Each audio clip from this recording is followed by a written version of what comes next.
What's going on, everybody? Today we're on another episode of the Hopecast. And today's going to be a very special episode.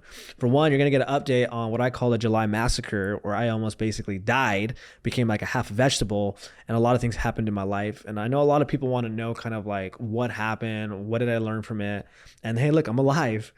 And we're going to talk on a bunch of cool topics today, from like, abuse to addiction to relationships to dating to different wisdoms and just different things, like really good stuff that you guys will get to learn a lot from. And it's actually going to be a surprise special guest too, because this will be my first time introducing this person to the public through a podcast, which will also be posted on my birthday on August 13th. But I want to introduce somebody who's just so amazing in my life and so beautiful, and has literally been, I would say, they talk about miracles happen when you get sober, or miracles happen when you follow, living a good life. And I had this vision that it was going to be something so different, more maybe in my career, what I want to do, but it actually came in the way that I actually needed and actually always wanted. And so I want to introduce the person who's been the most biggest blessing in my life. I want to introduce my beautiful girlfriend, Ashraf. Hey. How'd you like that intro?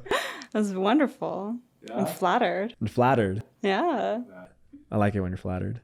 You're a blessing for me too. And why is that? Because your love is such a genuine, deep kind of love that I've never experienced before. Wow. We have such a healthy relationship, and I can't wait to see where it goes. And, thank you for saying that. And I think one thing I want to talk on is like, what is a healthy relationship? And like, what is that to you? And how do you know you're in one? How do you know you're in one? Well, for one, I feel like at peace all the time. I don't feel my anxiety spiking every single day that we aren't seeing each other. That serenity, that calm that I have in my life feels right. It's the ups and downs. That's what makes me feel like it's not healthy. So what I'm hearing from you is you've been in some unhealthy relationships. So you kind of have an idea of like what is healthy and what is not. I've been in extremely volatile relationships where the goods are really good and the bad is really bad. And there's no in between. You don't have just normal, peaceful days. Wow. And how did you break that cycle? Because I think a lot of people tend to go from toxic relationship to toxic relationship to toxic relationship. And sometimes we want to know, like, why does this keep on happening? Like, how did you break that cycle? Therapy, understanding why I kept dating the same type of person over and over again and expecting a different outcome. Wow. And understanding that at the root of it all was the trauma that I still harbored from the way my parents treated me. Interesting. So how does childhood trauma play a part into like getting into toxic relationships? It's what we're familiar with, right? It's the love that we learned to become familiar with. It's the love that we were exposed to, the love that we understood. And we continue to chase it because anything else feels boring. Something healthy feels boring when you grew up in a really volatile, traumatic type of love growing up. Wow. From the two nurturers that were supposed to take care of you, that were supposed to nourish you, nourish your soul, make you feel safe. But if you didn't have that, you're probably not going to have it as an adult either until you gain consciousness about your decisions. You just said something so powerful, and I can't stop thinking about it, because one thing I love about you is I just love the way you speak. There's so many nuggets of wisdom that you have, and I just love it because I get to sit with that with you, and I get to grow with you.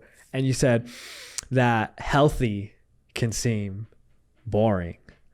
Whew. That's deep.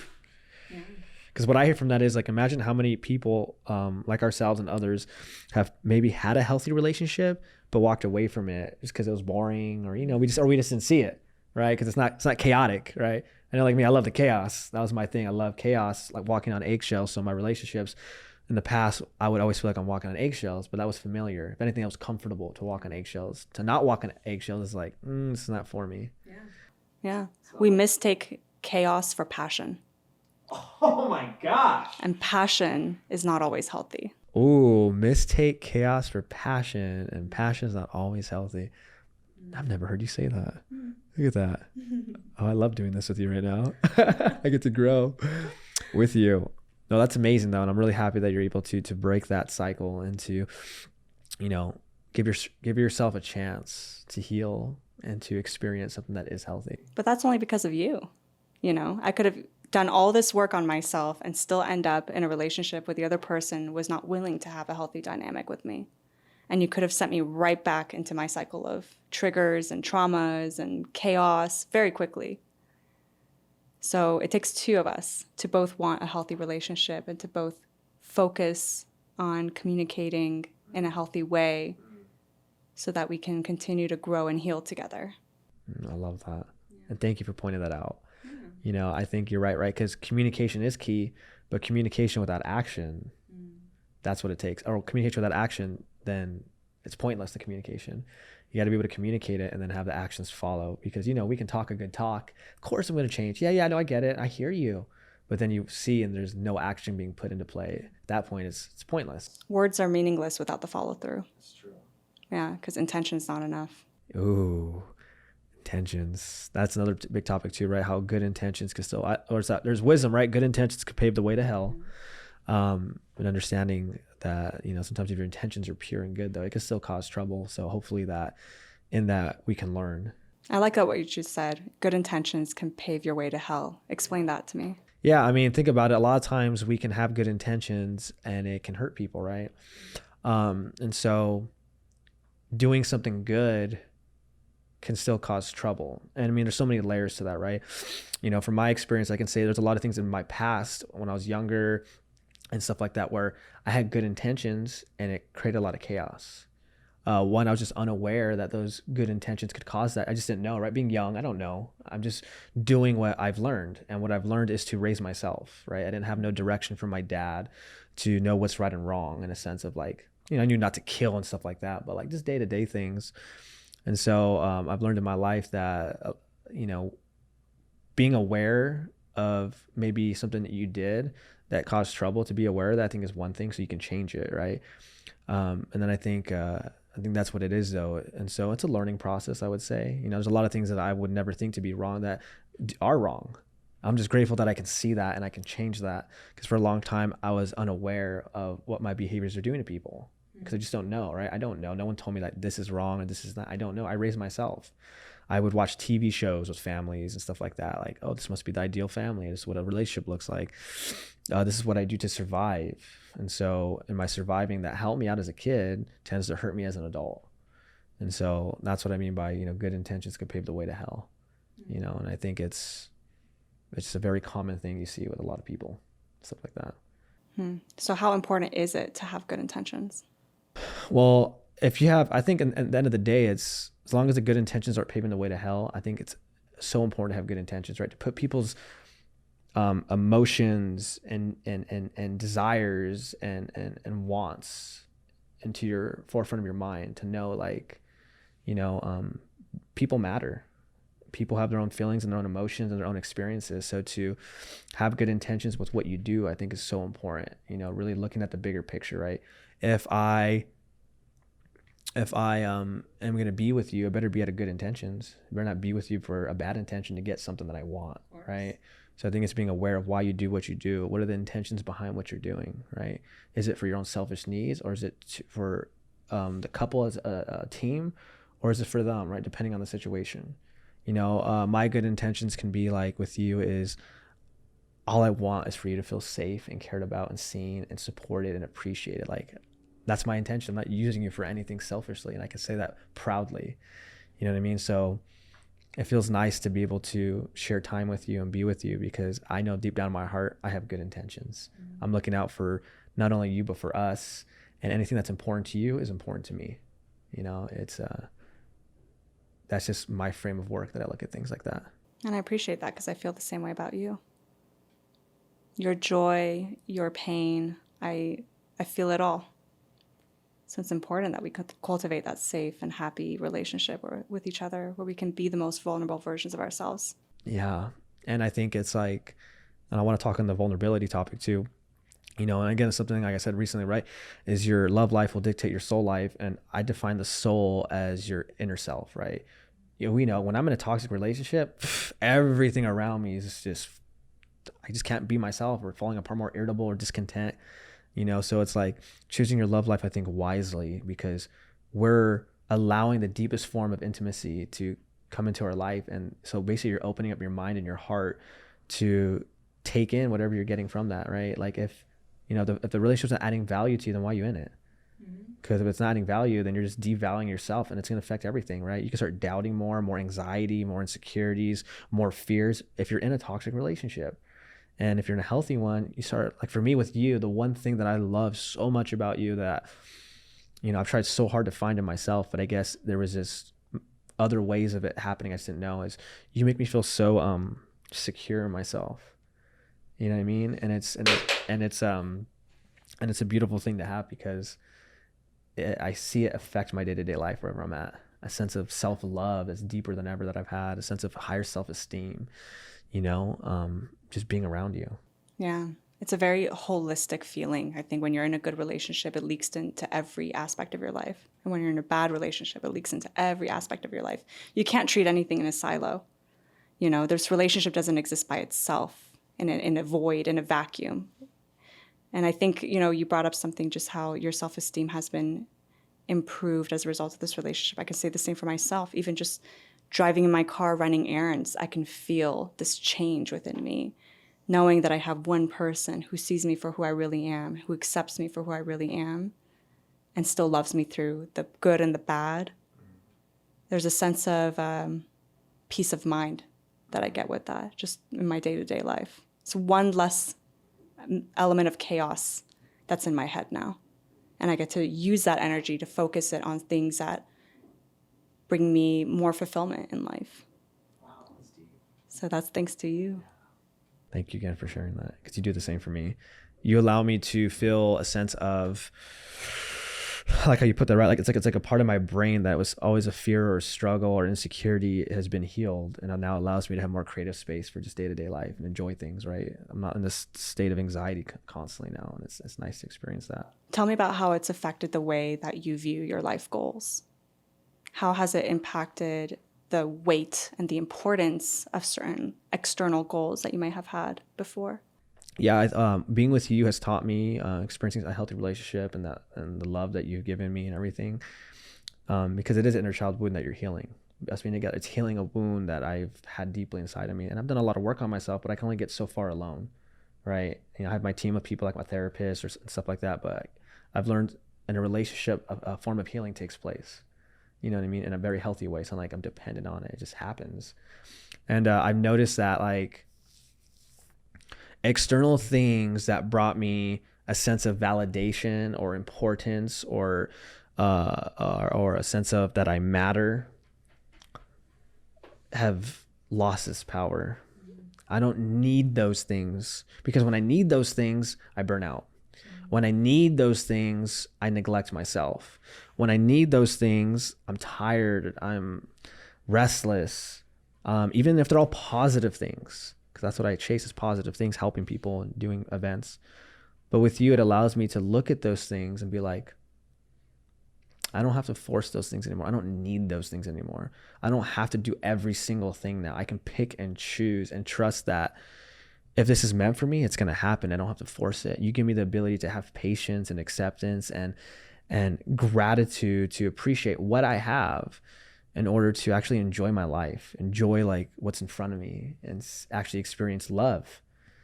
Because a lot of my life, love was an idea of what I experienced in past relationships or things.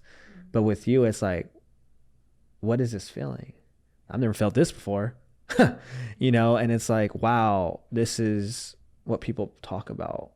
You know what I mean? Like when you know, or this is just something so beautiful that I can see that I would actually, like I've told you, I'm content if this was it for me and I'm done. Like, I think something you said is important that we recognize within ourselves is, why do we set these ambitious life goals? What are we escaping and what are we trying to achieve?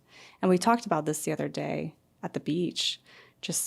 At least for myself, speaking for myself, my lofty goals were always in search of connection in this world, and always a form of escapism from the life that I was having, which was a life full of stress and pain and agony in a lot of ways, working 9 to 5. So, you talked about burnout a little bit. Tell me more about how your relationship to burnout has changed. I mean, maybe this is a good segue into your July massacre, this thing that set off a whole series of perception changes in your life. Yeah. So before I get to that, I want to ask you a quick question on this topic. You know, you asked me how external things have changed. How has, for you, you say escapism, right? And, you know, you've traveled to 70 plus countries, right? 70 plus countries. I mean, you're a go-getter. You're a strong, independent individual. You get shit done. You go for it. You know, you stand up for yourself. You're very vocal, and you've had a lot of success in the sense of like, you know, you're a person who went to school, you've graduated, you know, you got a master's degree. You've been able to go into work. You've been able to move different areas, you know, and, you know, success and work wise that people would consider success, right? From a financial standpoint, let's say. And I mean, the fact that you've done so many things, you accomplished so many things, for you doing all that type of stuff that you've done in your life, what do you think it was for you that drove that lifestyle? Because you've burnt out, you've had times where you've burnt out and stuff like that, and it's affected you. How has that changed now, experiencing a healthy relationship?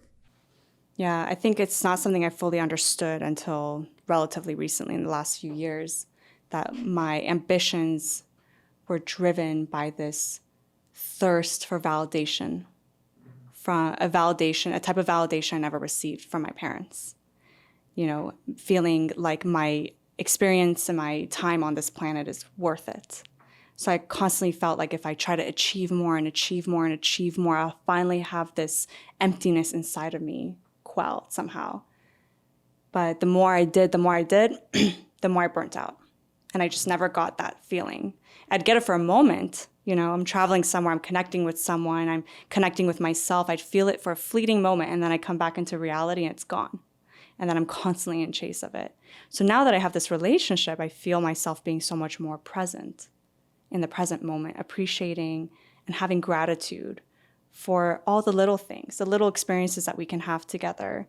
And it helps me realize that now that I have this connection in my life, this, in some word, validation in my life, I don't have to chase all these crazy goals anymore. I can take a different perspective where I still want to do these things, but do I have to do it to the point where I burn out? Do I have to do it till the point where I'm stretching myself so thin that I'm no longer the person that I used to be? I'm just a shell of who I really am. So I think it's important to remember to slow down. And if you have a life that you love living, it's easy to do that. And if you have people in your life that you love being around, it's easy to slow down. And one thing I always want to point out too that I admire, the fact that you're able to even recognize that, you know, because that takes a lot of introspective work and humility to look at a way of living life for so long and to be like, maybe I was doing that in a very unhealthy way to find something, to escape something. Because I think most people won't ever admit that. No, I'm not, no, that's what I do. But you know, it's like, if you can't get honest with yourself, then it doesn't matter. But we know from our own experiences that sometimes these amazing things that we do in life can be a form of coping for us, and we can overdo it. And then, like you said, the older we get, the strain that it puts on our body and stuff like that. And most people never figure it out, and they just burn themselves out and then they die. And I use that passion to form my identity. You know, I'm the traveler. I'm the engineer and I'm the traveler. Therefore, that's it. Wow. You know, I didn't give myself space to be more than that in between the scenes. So who are you without those things? Exactly. That's the question. That's the big question, is when all those things are stripped away, your job, your passions, everything external, what are you left with? And are you happy with it? Are you proud of the version that you are underneath all that? That illusion that you put out into this world of who you think you are, who you want people to believe you are? Who are you when you're not the hope dealer? Oh, you're asking me a question? Yeah. Oh, this got switched on me, guys. I mean, we had that conversation when you asked me that. That's always been a big struggle for me, right? Who am I without being the hope dealer, the counselor, the doing ministry work, the motivational speaker, life coach? Service work, because my whole life has been wrapped around that, right?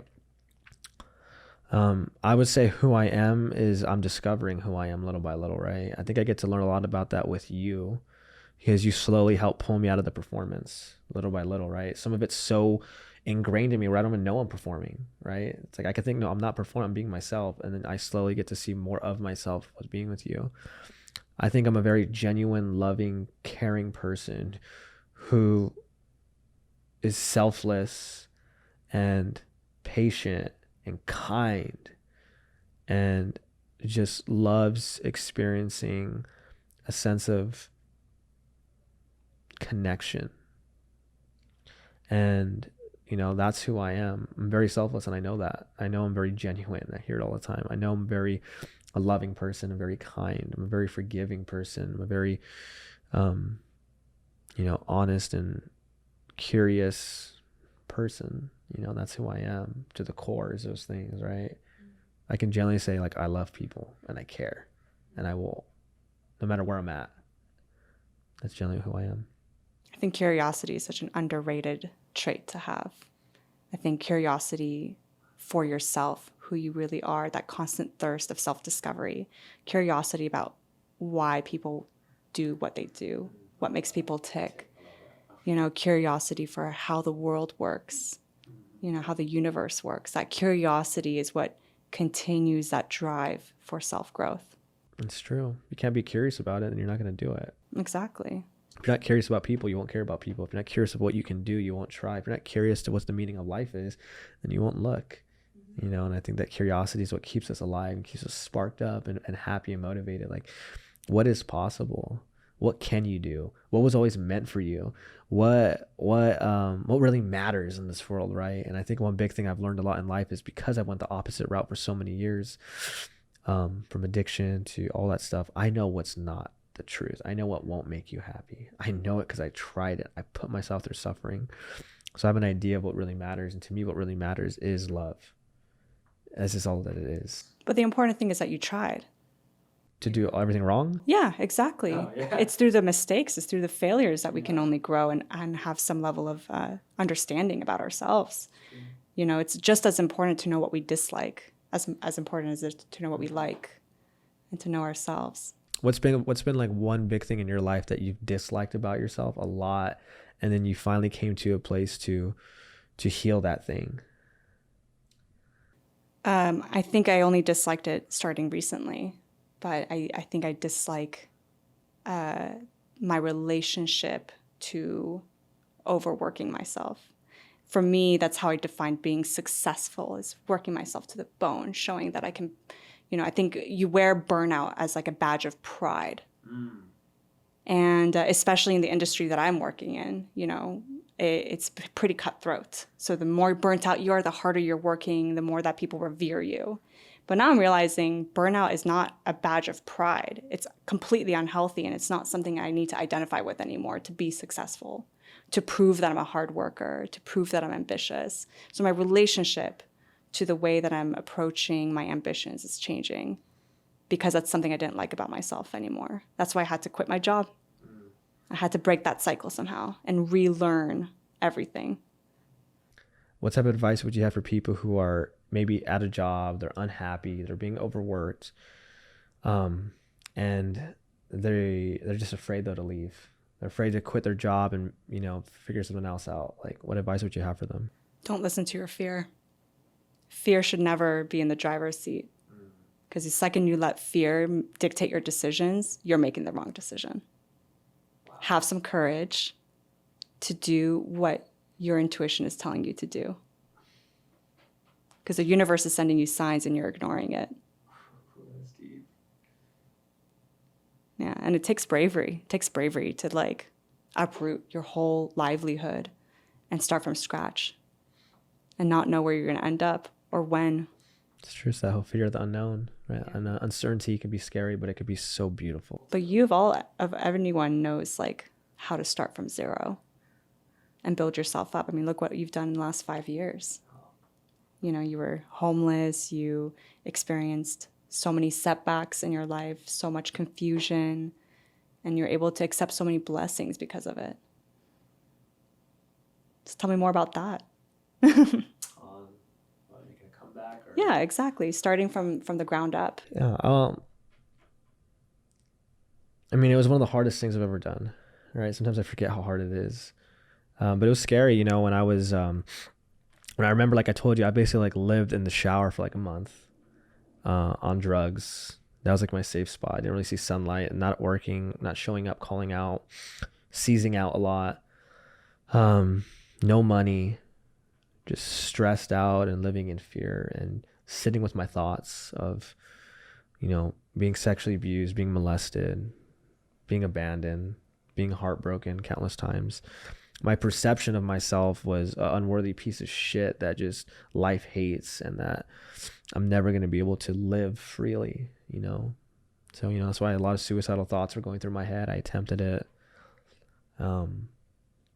So trying to come back from that, it was very difficult because I had uncertainty of, am I going to make it? Like, why would I be able to make it when a lot of people don't make it, right? I've already seen myself try many things and fail in my life. I've never been at the top of anything. I've never been even someone that stood out in things, right? What makes me think I'm going to be able to do this? So that was a big fear for a lot, right? And so I was just I had to create a mindset. I had to believe that something out there was looking out there for me, that everything in my life had meaning, and that big things were going to happen for me in my life. I had to say that, but I didn't believe it. I didn't know if it was going to be true. I'm talking to myself. How am I going to know that what I'm saying to myself is real? I've said many things in my life that never happened.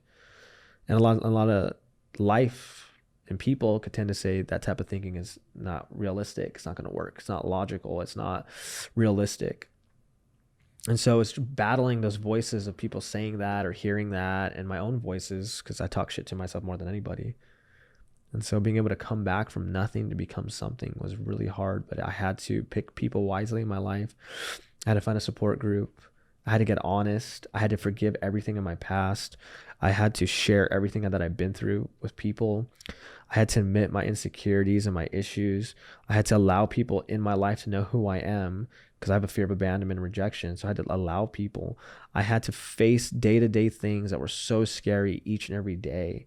I had to fight the craving to drink and to use because I wanted to all the time. I had to see people having fun and living their best life and run into comparing and envy and not fall into that.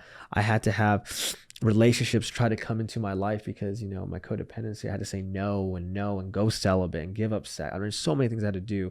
Go vegetarian, remove my TV, change my style, put myself in places that I'd never done before. So that thought process, that belief led my actions, and being very careful with who is in my head is what allowed me to make that comeback. But it's not easy. It's really not. It's scary. And that's how I did it. And I think no one will truly understand really the battle but myself, right, at the end of the day, because I've lived it. But I know it's one of the hardest things in my life to ever go through, is to try to believe that I can change my life at that point. Because I don't come from money. I don't come from wealthy people, family, or opportunities. None of that stuff. I was alone. My mom was sick with cancer. Dad's not around. Little sister. Like, I had to figure it out. So yeah, I just believe you'd really got to believe that something's out there for you when you're that deep in something, to keep it, to sustain it, and to be happy with it. Because it's always in the back of your head. What's happened to you, what you've been through. When pain comes, sorrow comes, life happens. And you can go one route and just numb it all. But to not do that, you got to believe that something's out there that loves you, that wants best for you. And then when you believe that, you'll see signs from the universe come into your life to reassure you, like, I got your back. And then you just latch onto those things one by one, which will allow you to believe, to move another day forward. That's why I always say one day at a time, because I'm at war every day.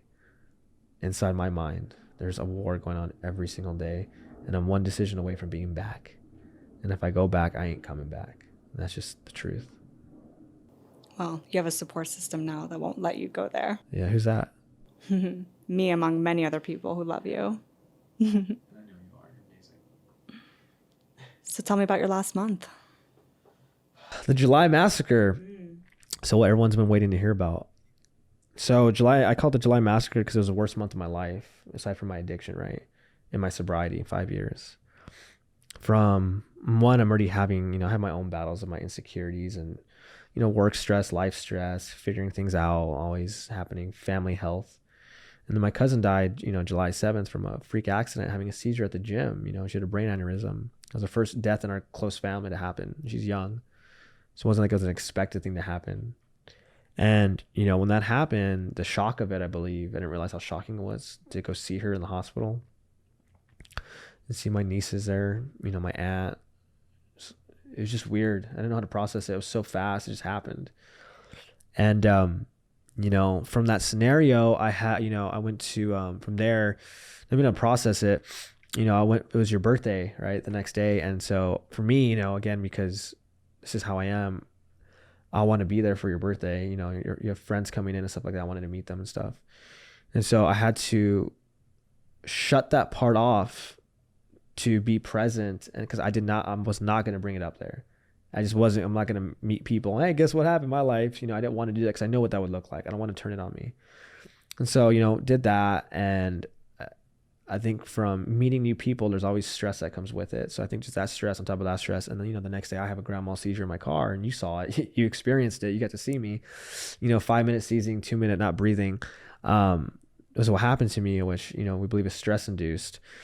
And so from that, it was just weird because like my cousin dies of a seizure, then I have a seizure. It was just weird mindset to live in.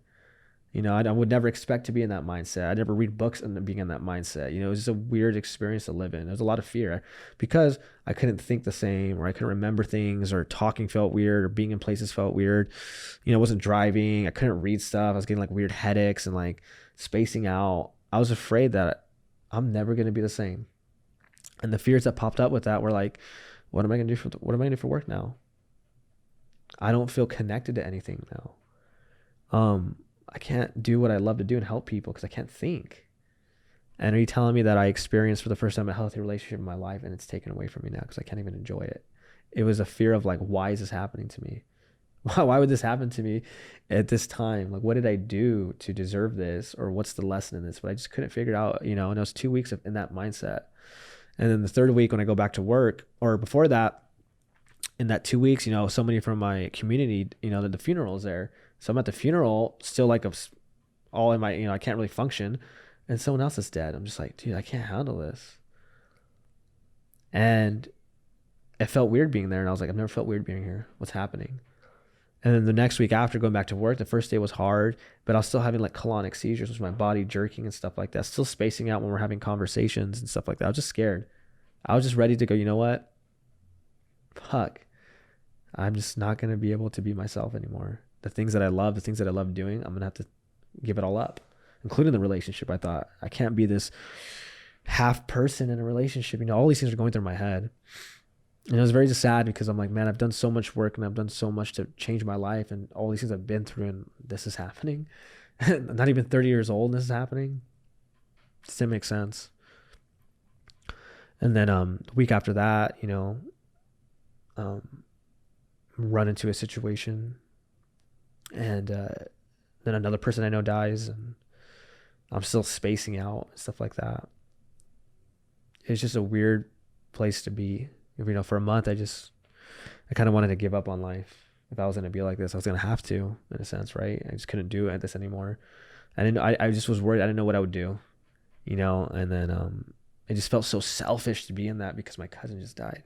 Like I felt it. I know it's not being selfish. I'm just so used to lying and being fake about how I feel in my past that it's kind of just like, I feel like I'm just replaying my past and lying that I'm sick and lying that I'm feeling these things. And it didn't matter who was around me, conversations from people, I just couldn't really take it in too much.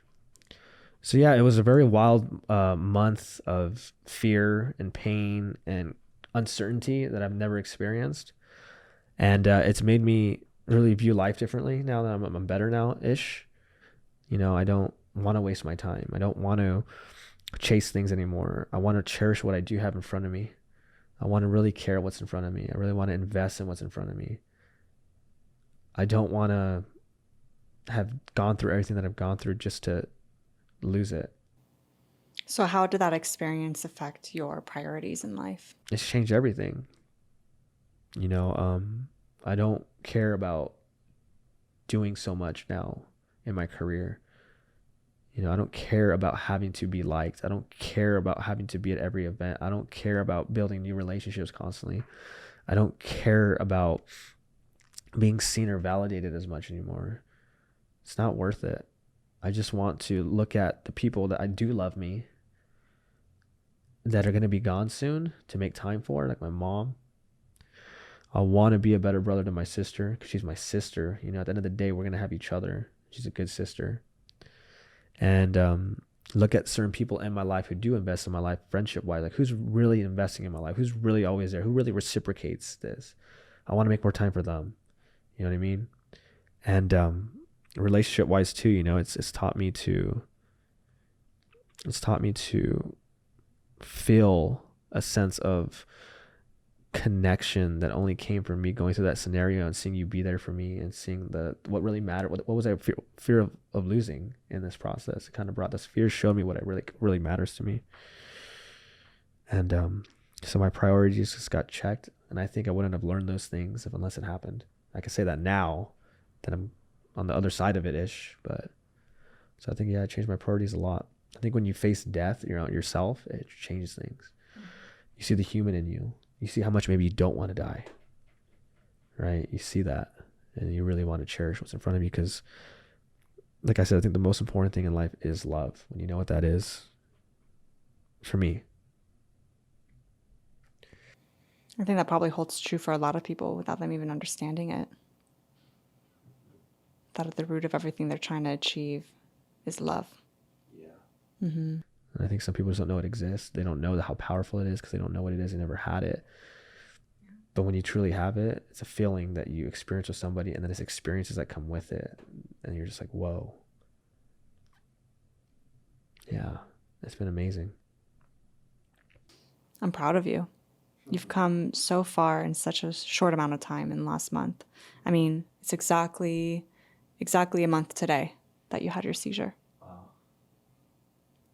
And you've come to do so much growth and self-reflection in these last 4 weeks to be where you are today, to have this podcast on your own terms, to set the date and not stretch yourself too thin, and still feel fulfillment and joy in your life, even though you've had to let some things go for your own well-being, for your own future and longevity. Yeah, and it's crazy because I always knew this stuff, but I just couldn't do it. I needed pain to realize it, not just knowledge, not just wisdom. I needed the pain to change. You keep asking the universe, why? Why is all this happening? Why you? Mm-hmm. Do you have an answer for that? Yeah.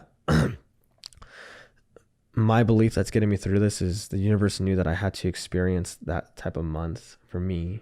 Not saying what happened or everything's okay what happened. I'm just saying for me to accept it and move on and change is that I needed to go through so much pain in order to change something in me to appreciate the things that I actually want in life, to see the things that I actually want in life are right in front of me.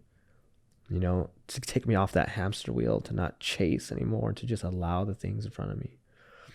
You know, all the reading, all the therapy, all the counseling and the learning and the growing, that stuff needed this painful situation to happen to be that icing on the cake to really give me what I need. And so that's what I believe why it happened. It's good to find the lessons in it. Whether or not that's the lesson that we were supposed to learn, I think it's important to find meaning in our experiences, no matter what. You know, we all have our own truths and our own beliefs. And it's like, if it's true to you and it works for you, go for it. Yeah. If it helps you get through it, go for it. You know what I mean? And it's not hurting anyone, go for it. Exactly. What about for you? You know, I feel like for you know, from what I know from you, you know what I mean? Like I could say like someone like you could have went the route that I went and drugs and alcohol and all that stuff, you know, getting addicted, but you didn't. Like, how did you overcome the things that you've experienced in your life to choose such a healthier route than most people might choose? You know what I mean? Because I feel like you had every reason in life to go the route that I went. Like, why not, right? What was it for you that allowed you to push through all your adversity and to not give up on yourself, even when maybe you felt like you weren't enough or that life was against you, or, you know, or the pain of depression, whatever you maybe experienced negative feelings? Like, how did you push through all that stuff and not give up? You know, you always tell me that addiction is a result of having a lack of connection, right? That connection is what people seek when they're doing drugs and alcohol and abusing it.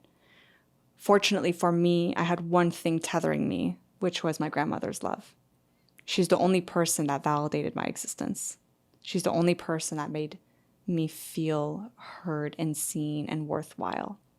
And I think it's because of her love and time and attention and energy that it kept me tethered to reality. And it kept me motivated to dig myself out of my situation and make a better future for myself. Because she was always rallying behind me. And I'm so fortunate to have had her in my life in the way that I did. So you really feel like she was like the lifesaver in your life She was my life support. to put you in the route that possibly if she wasn't there, you might have went my route. Oh, if she wasn't in the picture, I would have killed myself. Wow. No, I would have killed myself in high school. I know it. I was in a really bad place. That's all I could think about every morning and every night. I just wanted my life to end. So if it wasn't for her, and the only thing I could think of is how much it would break her heart if I did it. And it's her love that made me want to stay alive. And I'm so glad I did, because the life I have now is a life that I couldn't even dream of back when I was in the depth of my depression and traumas and issues. Yeah. It's connection. And I was able to surround myself with such incredible friends in my life too. Friends that I still have in my life who continue to support me and show me that I'm not truly alone. Yeah, and you have really good friends. I do have good Really good friends. friends. Yeah, shout out to friends. Yeah, shout out to Ashraf's friends. If you're watching this, you know, for real.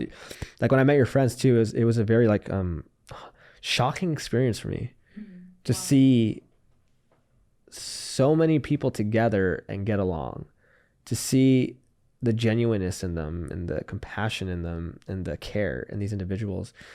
You know, I'm not used to that when it comes to, as we call the normies, right? In my life, at least. You know, maybe some of them are, I just don't know, right? It's just not my experience. And I've seen it in recovery community because that's how we live, right? That's what we do. But there's different forms of that. And seeing it in your friends, I saw like, it was just so cool to see that. I was like basking in it. I was like, dude, this is so cool. Like all these people are coming together. Everyone's super chill and super cool. No one's being disrespectful. Everyone's laughing with each other, getting along and are here. I'm like, this is really cool to see that. And it's cool too, because it's a reflection of you. You know, the people you surround yourself with is a reflection of you and stuff like that. And to see them all talk so highly of you, all that, I'm like, that's just, you know, such a beautiful thing to have. You know, because you are such a beautiful person. You know, I feel like it's so incredible how like at one point, like you said, you felt like I just want to kill myself. To like your grandma coming in, and it was grandma was in your life that kept you alive. It gave you a thought process to lean on. And to see that through all that pain, through all that misery that you've experienced in your life, the beauty that it created in you, that allows for these relationships to flourish, that allows you to see life in a way that it is, the loyalty that you have, the empathy that they have, the way that you have the ability to stand up and protect those around you, and you're not afraid, and you're willing to put yourself in scenarios that people would see as risky, or like, I don't want to do that. And it's like you have this motivation, this drive, and this way of believing and seeing things that can only come from that. And I hope that you see that the friends that you have and the places that you've been to and the people that are in your life and the way that people talk about you, like you made that happen. That's really nice to hear. Yeah, I feel so honored to have those people in my life. And, you know, the thing that they all have in common, like you said, I think is their compassion, their emotional intelligence, their love for themselves and for others. And, you know, that's what creates community and support, and the lack of judgment and a safe space between us friends where we can just be ourselves, goofy or sad or depressed or happy, whatever it is, we can be ourselves with each other. And I hope everybody finds people to form a community with. Yeah, because it's so important. Without community, you're going to struggle. Without community, you're going to feel lonely. Without community, you may go a bad path. You know, I think community helps us grow and feel a part of and makes life beautiful. Without it, I mean, there's only so much you can do alone. There's only so many things you can do. You're going to, you know what I mean? We need people, you know, we need people. And I think that's why it's so cool. How do you see in your life, because you've been through so much, how have you seen that, how traumatic experiences or dysfunctional experiences, how they can dictate your assumptions. How have you seen that affect your ability to make assumptions, and where have you seen it backfire? Well, you and I are different in the sense of you lean optimistic and I say realistic, but anybody who says they're realistic, they're a little bit pessimistic. I think my assumptions lead pessimistic. If I have gaps in information about a certain situation, my mind will automatically try to fill in those gaps with the worst case scenario of whatever it is, you know? So I think that's where my traumas influence the way that I assume people, what they're thinking and what they're feeling, why they're doing things that they're doing. I think I assume that most people don't have good intention, even though it's not true. And I just look at their action for the answers. You know, at the end of the day, intention doesn't mean shit for me because of that. That's deep. That's deep. Have you ever noticed that make it an issue in your past where mistakes weren't allowed? Oh, yeah. Yeah, of course. I think anytime I did anything that resembled a, growing and developing teenager who's struggling through life, and I wasn't just perfect all the time, putting up this facade that everything's perfectly fine, it'd be weaponized against me. Any mistake I made would be weaponized against me. It put me down for my worth in life. My parents did that. I can really give them credit for that. So, yeah, it changed the way that I view the world. Absolutely. And I think it's through my travels that I was only able to start breaking down some of those assumptions that people are inherently bad. Now I really believe that people are inherently good. 99% of people on this planet are inherently good. And we just all have complicated lives that we're leading. And we make a ton of mistakes because that's the nature of being human. It's true. It's like because if we judge a person by an action, then we are never going to be able to give people room in our life, right? Because it's not the person, it's the action, right? I think in life, anything, right? We look at people. Okay, that I'm judging. I'm not saying that you're this, but this action was this. To separate that, because I know for me, I can judge myself based on an action and be like, this is my identity. This is what I am. I'm a failure. I'm a piece of shit. I'm a nobody. And it's like, and I connect so deeply to that, it becomes my truth. And then I walk in life like that, and I cover it up, or I do things based on that fear, and not allow myself grace to just be human. Understand that, people make mistakes, or people don't know, or people are, that's called life. Growing up, you're learning.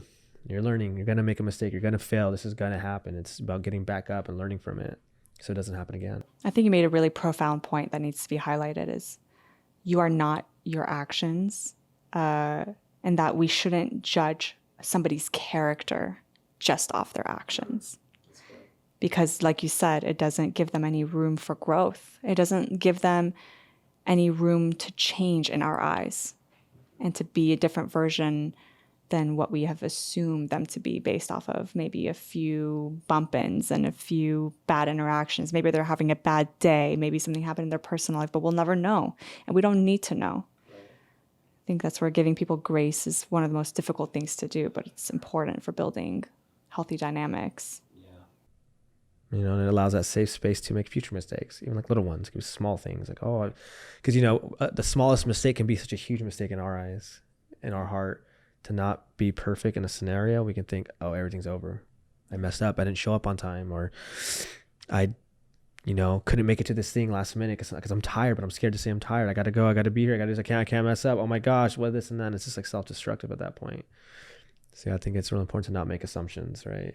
It's kind of like the thing I say is believe nothing of what you hear and half of what you see, because when you hear things, how much truth is to what you're hearing? People, they like to juice up stories. They like to add more to it. And it's like, I don't want to judge a person based on what I hear until I get to meet them. And that's why, like, for me, when people try talking about others, they don't tell me. If you're going to talk, don't tell me. I go, why? Because if you say that, I'm going to look at them different. I don't care what I know, how much I know. It's automatically going to happen. I just know it. Let me see for myself. And, because in rumors, people spread rumors. I hear things too. You see like online, so-and-so died, Clint Eastwood. And it's like, oh my gosh, you're Clint Eastwood died? And all these people are talking about it. And you find out, oh, it's just a hoax. Same concept. Or half of what you see, right? You can see a person in the car screaming. Oh, that guy's screaming at somebody. And then you're like, no, he's singing a song. We're both right. Until he rolls down the window and we see, it's like, oh shit, he was singing. I was wrong. So half of what you see too. Because you never know what's really happening and stuff like that. Because sometimes we can base stuff off of that. And like, I mean, I know for me, I don't know if you've been this way, but I've had fears that have never happened. And I've literally sat with that worry for months. And I was like, wow, it never even happened. I just stressed myself out for so many days in a row for something that never even happened. Wow. I just did that to myself, And so it's just like trying to live like that, which is not easy. It's so not easy. It's so natural to gossip. It's so natural to talk shit. It's so natural to go behind people's back. So natural to worst case scenario and worry and all these natural things. To be selfish is natural. So I think trying to do the opposite is so important. But I think to that same token, it's not enough to say what you really felt or meant or intended. I think it's important to show it. But even when you show it, you're likely to make a mistake. And that's when you have to give people a break and understand that this growth doesn't happen linearly. Right. There's a lot of setbacks that come along the way, just with the nature of being human. Mm-hmm. And that's why I like to look at setbacks more like setups. Right? It's a setup to change. To propel you forward. Yeah. I think and you're right. It's the conversation and then action. Conversation, action, conversation, action, conversation. Accountability. Ooh, that's a scary word. It's a big one, though. Accountability is, in my opinion, one of the most important aspects of being an ethical human being. Is hold yourself accountable to what you say you're going to do. Hold yourself accountable for your mistakes. Hold yourself accountable to all the actions, the harm that you do and the good that you do. Have you always been like that, a person that kept yourself accountable, or is this something that you learned? As far as I can remember, it's how I've been. But that's because I grew up with parents who had very little self-awareness, if any at all. They never held themselves accountable for their abusive behavior. To this day, I don't believe that they hold themselves accountable. Instead, they just blame. They blame and blame and blame and point fingers because that's easier than admitting that you've done something wrong and then changing it. So accountability is something that I've noticed as being a very important attribute and for me to develop trust with people. If I see that you're holding yourself accountable, you're doing what you say you're going to do, that you're showing me through your actions and not just this intention that you're expressing, that's how I build trust. And it takes me a long time. It takes a lot of experiences for me to feel I can really trust someone because I have to observe them. And I have to also demonstrate that I hold myself to the same standard. I'm not going to be a hypocrite about it. So I can't expect other people to do what I can't do.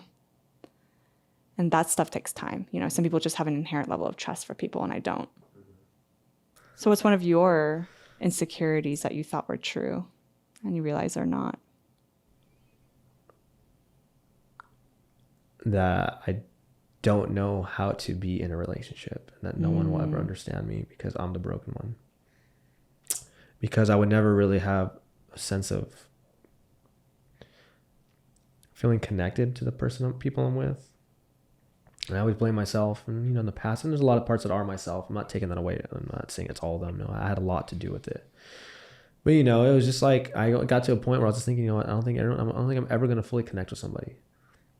And I just felt, it was really stressful for me because people look at my life and they're like, I wish I had your life. Look what you do. You're doing all these amazing things. All these people love you. And all these people do these things for you. And it's like, it's cool. But then why do I feel so disconnected? I just want to feel connected. I see people that have that. I see it. I examine it. And so, I just never think it was going to be possible. And every time I would try, I would have hopes. I just thought this is what it is. But then I thought, well, it must be me then. I just don't know how to. Maybe because I didn't learn how to, or who I am as an individual is not something that's wanted. I'm a character. Yeah. I can have a career. Yeah. And I can be this person. But when it comes to a relationship, I'm just not built for it. And so that was a big fear. And then being with you, it was a race. A lot of the simple things about me, you enjoy and you like and you appreciate and you see it. Those are things you point out. I didn't even know that was possible. And feeling connected with you, I can genuinely say like I feel connected because I've never felt this, and I feel happy and I feel joyful and I feel excited, and I'm not pretending to be anybody, right? I get to be myself fully. And it's like the things I fear the most about myself are the things that you say bring me closer to you. And it's such a different way of someone looking at me and stuff like that. So I'd say that's one of the biggest insecurities to be removed. That was all in my head. That was a false one, which is so nice because it's been something that's been on my mind for a lot of years. And to have that gone, man, that's like getting sober for me. You know what I mean? It's another thing that's just be removed. So I would say that was it. It is a very sobering feeling. Yeah. To feel like you can say parts, you can talk about parts about yourself that are so deep and dark, and that this person's not going to abandon you for saying it or feeling it or thinking it. Right. Especially if you have a lot of abandonment issues. Like, why would you not leave? Everyone leaves. To break that fear, I think, is amazing. We just have to find the right type of weird. Yeah. Find your weird partner. And The same kind of weird. yes, that chemistry, that compatibility, have both of those, you know. Yeah. And it's off the charts. Yeah, it is. I can't wait to hang out with you after this. I know. We've been hanging out every day for 6 weeks. 6 weeks. Yeah, it's crazy. And then before that, we were still hanging out. Yeah, and not getting annoyed and not getting bothered and not any of that stuff. Month, and we don't hate each other. Yeah. We still love each other even more than before. I don't even think that was possible. Yeah, I didn't think it was possible for me either. I'm so happy that everything happened the way it happened. I genuinely didn't think I was capable of being around someone for more than 30, 40 hours. Close out with those questions with you. When I met you, and you're assertive with it. Yeah, I don't picture myself with anybody at the end of my life. I'm cool with that. Tiny house, a dog, I'm cool with that. I don't see myself living with anybody. Like, not gonna happen. It's just not gonna happen. Love. I remember I even said the word love. You're like, like you're just so. And but that was true to you, right? You weren't pretending to be that. You're being honest. Even like sleeping over, you're like, we'll see. I don't know if I'll sleep next to somebody. This and that. Maybe 48 hours and that's it, tops, if that. You know, traveling, I'll never travel with someone like this. That's not going to happen. You had these strong beliefs that have been your beliefs and true to you. How has that changed? And what developed you to have those strong beliefs? Because I felt it. That's called passion. When you're telling me, I'm like, I like the word love. you know me? Like, oh shit. Experience, man. Like, I've dated a lot of people, and I've been to a lot of places, and I have a very heightened self-awareness. And like you said, I've never been able to be with someone I feel truly connected with. And in the 3 years that I took a hiatus from dating, that was a lot of time to get to a place of true acceptance with that reality. This vision that I had where I'm never gonna be with someone, and it's okay. It's not coming out of a place of sadness or loss or fear. It's just I accept it. So it came out of that 3-year hiatus. Before that, you did envision yourself with somebody. Before that, I was so thirsty for that connection. I was just constantly in search for it and kept finding myself in cycles of toxic relationships. And then taking a break from all that and doing the work on myself, coming to a place of just pure acceptance, of being able to genuinely look at myself and say, hey, I'm awesome, I'm great, I can love myself, and the only person I need is me. I don't need anybody else. And nobody else needs to come into my life at this point. I'm good, you know? And it's always when you least expect it that someone like you prances into my life and completely uproots every single belief that I had about relationships and myself in relationships. Because frankly, even with my friendships, even my closest friendships, I can't be around them for that many days. You know, if I can't even be around the people I love the most for that long, why would I be able to be around a romantic relationship for that long? Didn't really understand what that meant. To feel like you really know, to feel really safe, to feel like I can be completely myself with you from the moment I wake up to the moment I go to bed. All the good, the ugly, everything in between.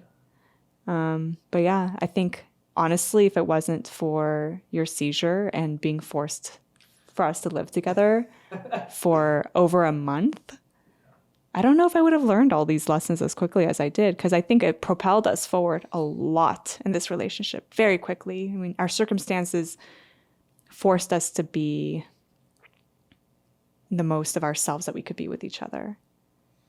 And we had to like work through it. And we realized very quickly, I think, at least I did, that I just love being around you. Every day I wake up thinking, this is a day where we start to hate each other. The day would end and I love you even more than when the day started. And every day since, I've loved you more. And I'm excited. I'm excited to see us travel together, because now I know I can live with you. That's so cool.